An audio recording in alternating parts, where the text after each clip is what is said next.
Hello, my friends, and happy Friday. All right, my friends, this week our theme has been night animals, animals that come out during the night and sleep during the day. And so our story today with Fred and Tina and Miss Mingo is called Who Goes There? So let's find out what this is about. Louis Mouse lived all alone in a very small hole at the bottom of a very tall tree. When the first chilly howl of winter blew through the trees, Louis stuffed his nest full of leaves and twigs and grass. See him down here? He's so tiny. My nest is warm, squeaked Louis. My nest is cozy, but something is missing. What could it be? Of one thing Louis was sure, a long, long winter was coming, and coming soon. Ah, well, I will stay snug inside, nibble seeds, and sing along with the wind.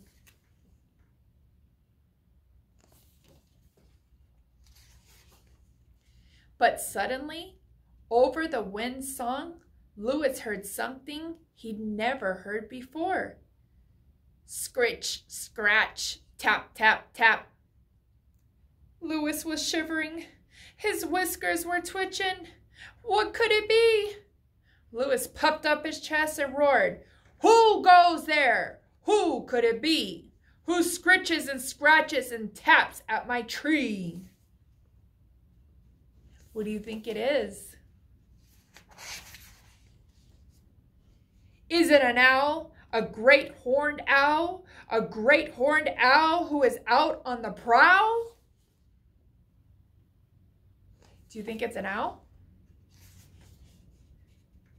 He tiptoed to his door and peeked outside. He peered into the dark and saw nothing. Slam! He quickly shut his door and went off to his bed. I must try to get some sleep, Louis decided, but just as he drifted into a dream,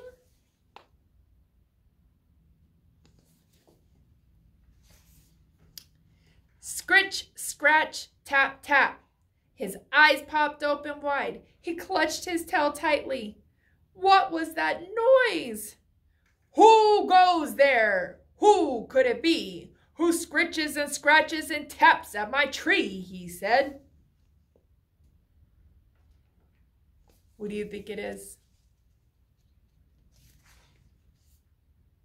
Is it a cat? A sneaky old cat? A sneaky old cat who scratches like that? What do you think? Do you think it's a cat? Who's going to be at the door? Once again, he tiptoed to his door and peered into the vast, dark night and saw nothing. All he heard was the wind. Since he knew he couldn't possibly sleep, Louis made a cup of raspberry tea with honey. He tried not to think about the strange noises.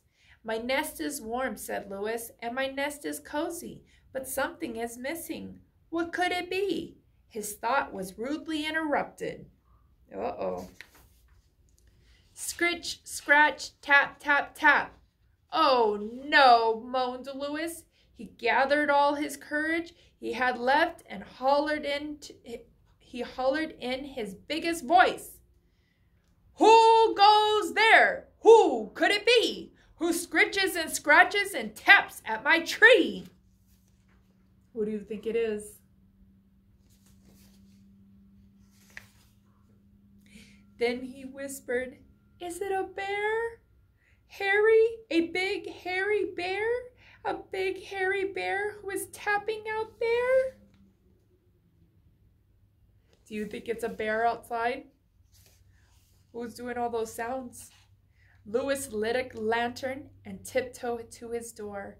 Slowly, slowly, slowly, step by step, he crept into the cold, windy night. Slowly, slowly, around the tree he went until So now he's outside and he went around his tree. What do you think he saw? What's outside? "Who is it?" cried Louis. "Who goes there?" He saw two shining eyes peering out of a black hole. Another hole in his tree. Yikes! Do you see those? See the eyes? What do you think it can be?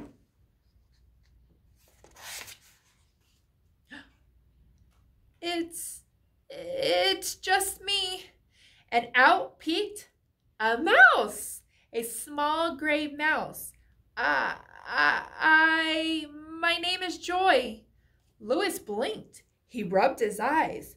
"Oh," he said, what are you doing in my tree?" "Your tree? Don't be silly," Joy said. "It's my tree, and I'm building a nest for winter. But I keep hearing this creature bellowing in the night. Oh, it's so very enormous and frightful. Have you heard it?" What do you think she's hearing? "Yes," Louis said. He giggled. "That enormous creature is me. I'm Louis. I heard scritching and scratching and tapping and was afraid of it. I thought it might be an owl or a cat or a bear. I yelled in my biggest voice to scare it away." Joy laughed. "Oh my, now that I get a look at you, I don't find you scary at all." They both chuckled. That means laughed. "You don't seem scary at all either," said Louis. "I have an idea," Joy said.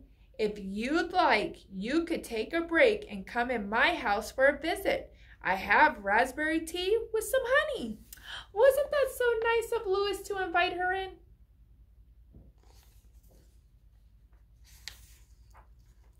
Joy said, "That sounds lovely. I can bring some cross-top buns."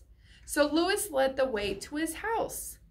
As they sat sipping tea and nibbling buns, Joy looked around her new friend's nest. "This home is warm," she said. "This home is cozy." He made a new friend. Louis smiled. Yes, something was missing, but now this home is perfect. So what was he missing? That's right, he was missing a friend, and now he made a friend, and now his home is nice and cozy with a friend. All right, my friends, I hope you enjoyed our book, and I will see you later. Bye.